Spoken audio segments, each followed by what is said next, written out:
Hello everyone, my name is Arpit. So in this video, I'll share each and everything that you need to know about joining TCS.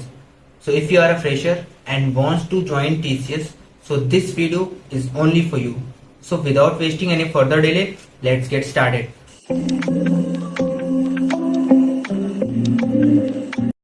So at first हम बात करेंगे TCS के documents के बारे में कि हमारे पास कौन कौन से डॉक्यूमेंट्स होने चाहिए और उसको बनवाने के लिए हमें कितना टाइम लगता है और हमें टीसीएस कितना टाइम देता है। जैसे कि मैं अपनी बात करूं तो मेरा जो ज्वाइनिंग लेटर आया था वो 23 ऑफ दिसंबर को आया था 2023 को, फाइन। और जो मेरी ज्वाइनिंग थी वो थी 11 ऑफ जैन 2024। तो लगभग मेरे पास 18 से 19 दिन का समय था बाकी के डॉक्यूमेंट्स बनवाने के लिए। हालांकि मैंने बहुत सारे डॉक्यूमेंट्स पहले से बनवा लिए थे, बट कुछ डॉक्यूमेंट्स थे जो मुझे उस टाइम बनवाने थे, that is medical certificate and service agreement, fine. तो बाकी के जो डॉक्यूमेंट्स थे वो मैंने पहले से बनवा लिए थे, वो चाहे हमारा एनएसआर सर्टिफिकेट हो, चाहे हमारा एनसीए का हो सर्टिफिकेट हो, फाइन। तो एनएसआर के लिए क्या होता है, एनएसआर हमारा एक वेबसाइट होती है जहाँ पे हमें एनएसआर के लिए अप्लाई करना पड़ता है, जिसके लिए हमें 3 से 4 दिन का समय लगता है। बट अगर आपने एनएसआर पहले से नहीं बनवाया है और आपकी ज्वाइनिंग आने के बाद अगर आप इसको बनवाते हैं तो इसके लिए हमारे पास सफिशिएंट टाइम होता है। इसमें क्या होता है, इसमें हमारे पास 12 डिजिट का एक पिन मिलता है जिसको हमें टीसीएस के पोर्टल पर डालना पड़ता है, फाइन। तो ये डॉक्यूमेंट्स होते हैं, ज्यादा हमें टाइम नहीं लगता है किसी भी डॉक्यूमेंट्स को बनवाने के लिए। अगर आपने बहुत कम डॉक्यूमेंट्स अभी तक बनवाए हैं और आप अपनी ज्वाइनिंग का वेट कर रहे हैं और अगर आपकी ज्वाइनिंग आ गई है, फाइन, तो उस समय भी आपके पास एक इनफ टाइम होता है बाकी के डॉक्यूमेंट्स बनवाने के लिए। तो एक और डॉक्यूमेंट होता है दैट इज पासपोर्ट, फाइन। तो पासपोर्ट क्या हमारी ज्वाइनिंग के लिए मैंडेटरी होता है? तो इसका आंसर है नो, पासपोर्ट मैंडेटरी नहीं होता है। हालांकि आप पासपोर्ट के लिए पहले से अप्लाई किए हैं, आपके पास पासपोर्ट का जो एक्नॉलेजमेंट नंबर होता है वो होना चाहिए, फाइन। जरूरी नहीं कि आपके पास पासपोर्ट हो, फाइन। तो पासपोर्ट से कोई भी हमें प्रॉब्लम नहीं होती है। हाँ, और बात करें कि क्या ओरिजिनल डॉक्यूमेंट्स भी हमें लगते हैं at the time of joining, तो इसका कहीं भी कुछ है नहीं, बट कुछ कुछ डॉक्यूमेंट्स होते हैं जैसे कि आपका सर्विस एग्रीमेंट हो गया, मेडिकल सर्टिफिकेट हो गया, और कुछ डॉक्यूमेंट्स हैं जो आपके पास ओरिजिनल है तो उसको आप कैरी करके ले जाएं, प्लस उसके साथ आप फोटो कॉपी भी ले जा सकते हैं। और अगर आपके पास 10th 12th ग्रेजुएशन की मार्कशीट है तो वो भी आप ओरिजिनल ट्राई करिए ले जाएं, बट उसकी रिक्वायरमेंट वहां पे नहीं होती। बट कहीं कहीं क्या होता है कि वो उसको बारे में देखने के लिए, वेरीफाई करने के लिए वो बोल देते हैं, फाइन।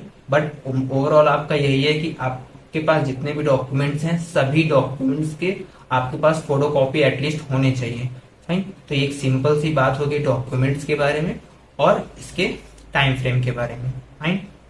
सो अब बात करते हैं इसके एलिजिबिलिटी क्राइटेरिया के बारे में, फाइन।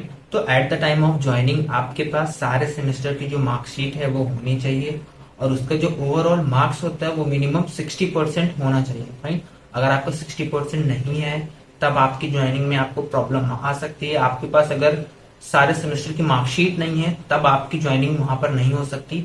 उस केस में आप अपनी ज्वाइनिंग को रीशेड्यूल करा सकते हैं। होता क्या है कि कुछ कुछ स्टूडेंट्स की लास्ट सेमेस्टर की मार्कशीट नहीं आ पाती और उस समय उनकी ज्वाइनिंग आ जाती है, तो उस केस में उनकी ज्वाइनिंग टीसीएस में नहीं हो सकती, क्योंकि टीसीएस को सारे सेमेस्टर की मार्कशीट चाहिए होती है और उसका जो ओवरऑल स्कोर होना चाहिए वो मिनिमम 60% होना चाहिए। तो ओवरऑल रिजल्ट ये आता है आपका, ओवरऑल कंक्लूजन ये आता है आपका कि आपका जो मार्क्स होना चाहिए वो मिनिमम 60% होना चाहिए और सारे सेमेस्टर की मार्कशीट होनी चाहिए और करंट बैकलॉग एक भी नहीं होनी चाहिए, फाइन। तो ये एक सिंपल सा एलिजिबिलिटी क्राइटेरिया होता है टीसीएस के ज्वाइनिंग के लिए, fine. So now I am talking about its joining process कि आपको क्या करना चाहिए और मैंने क्या किया था। यहाँ पर मैं अपने एक्सपीरियंस के बारे में भी आपको चीजें बता रहा हूँ कि मैंने क्या किया था और कैसे किया था। तो जैसे कि मेरी ज्वाइनिंग 11th ऑफ जैन को थी, तो मैं यहाँ पर 9th ऑफ जैन को ही आ गया था। उसके पहले मैंने पीजी के लिए अपना सेटलमेंट किया पूरा एक दिन पहले, और जो कुछ डॉक्यूमेंट्स थे वो मैंने वहां पे कंप्लीट किए। तो मेरी जो ज्वाइनिंग थी वो 11th ऑफ जैन को थी, वो मुझे 9 बजे जाके ऑफिस में रिपोर्ट करना था। तो मैंने लगभग आधे घंटे पहले ऑफिस पहुंच गया था, बट मुझे लगा कि शायद मैं पहले पहुंच गया हूँ, तो बट ऐसा नहीं था। वहां पर ऑलरेडी बहुत सारे लोग पहुंच चुके थे। तो अगर आपकी ज्वाइनिंग भी ऐसे ही होता है तो आपको मिनिमम आधे घंटे या 1 घंटे पहले वहां पर पहुंच जाना है, क्योंकि जब आप वहां पर जब पहुंचते हैं तो सिर्फ आपकी ज्वाइनिंग नहीं रहती, बहुत सारे स्टूडेंट्स की ज्वाइनिंग सेम टाइम पर सेम लोकेशन पर रहती है, तो जिसके लिए काफी टाइम भी लगता है बाकी प्रोसेस के लिए जहां पर आपके कुछ डॉक्यूमेंट्स होते हैं वो वेरीफाई होते हैं, फाइन, कि आपके सारे डॉक्यूमेंट्स वेरीफाई हैं कि नहीं। और जब आप ज्वाइनिंग के लिए जाते हैं फर्स्ट डे पर, तो आपके पास किसी भी तरह का हार्ड डिस्क यानी पेन ड्राइव वगैरह नहीं होनी चाहिए, क्योंकि टीसीएस के अंदर ये सारी चीजें अलाउड नहीं होती कि आप अपने पर्सनल चीजें ले जाएं। लाइक आपका पर्सनल लैपटॉप आप नहीं ले जा सकते, हालांकि आप अपना फोन आराम से ले जा सकते हैं, बट आप अपना लैपटॉप नहीं ले जा सकते, पेन ड्राइव नहीं ले जा सकते, किसी तरह की हार्ड ड्राइव नहीं ले जा सकते, फाइन। तो ये सारी चीजों का भी आपको ध्यान रखना पड़ेगा।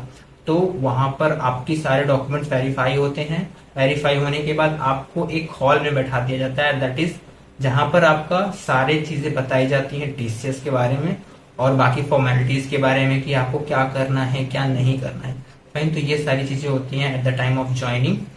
So now I am talking about the dress code policy of TCS, fine. तो ड्रेस कोड पॉलिसी में आपको क्या होता है कि आपको मंडे टू थर्सडे जो होता है वो आपको फॉर्मल्स में जाने पड़ते हैं, और जो फ्राइडे होता है आप कैजुअल में जा सकते हैं। कैजुअल मतलब आप टी शर्ट पहन के जा सकते हैं, इस पे कॉलर टी शर्ट बोलते हैं, और जीन्स पहन के जा सकते हैं, स्पोर्ट शूज पहन के जा सकते हैं फ्राइडे को।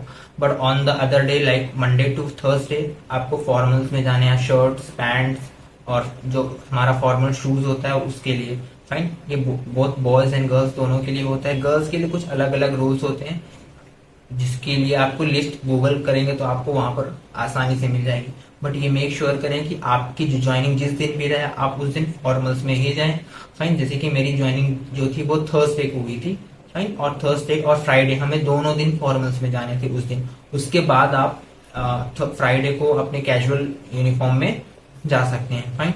तो ये सिंपल सा बात होगी हमारे ड्रेस के बारे में कि हमें किस तरह के यूनिफॉर्म यानी ड्रेस पहन के जाना चाहिए, फाइन। तो जब आप टीसीएस में जाते हैं पहले दिन आपका जब इंडक्शन होता है, तो इंडक्शन में जो सारे सीनियर्स होते हैं, जो टॉप लेवल के सीनियर्स होते हैं, वो आपको टीसीएस के बारे में बताते हैं, टीसीएस की पॉलिसीज के बारे में बताते हैं, और जो बाकी की सारी फॉर्मेलिटीज होती हैं वो सारी चीजें आपको उस दिन बताया जाता है। स्टार्टिंग के 2 दिन जो होते हैं वो आपका इंडक्शन ही चलता है, फाइन। तो इस दिन इंडक्शन में आपको सारी बेसिक चीजें जो टीसीएस के लिए रिक्वायर्ड है वो सारी चीजें कराई जाती हैं, जिससे कि आप कल को किसी भी तरह के प्रॉब्लम्स में ना फंसे, आपको किसी भी तरह की प्रॉब्लम्स ना हो, और आपको सारे रूल्स एंड रेगुलेशंस टीसीएस के बारे में पता हो सके, fine. So the most important thing कि जिस दिन आपका जो ज्वाइनिंग रहता है टीसीएस में, उस दिन आपको अपना ऑफर लेटर और आपका जो ज्वाइनिंग लेटर है उन दोनों को फोटो कॉपी करा के ले जाना पड़ता है, फाइन। तो ये भी एक बहुत ही इंपॉर्टेंट डॉक्यूमेंट्स होता है जो आपका ज्वाइनिंग के टाइम पर बहुत ही यूजफुल होता है, फाइन। तो होपफुली इस वीडियो से आपको जो इन्फॉर्मेशन मिली है वो आपकी काम की रही होगी, फाइन। सो इसके अलावा अगर आपके कोई भी क्वेश्चंस हैं तो आप कमेंट कर सकते हैं, मैं पूरी कोशिश करूंगा आपके क्वेश्चंस के आंसर देने की। सो मिलते हैं अगली वीडियो में, तब तक के लिए टेक केयर, बाय बाय।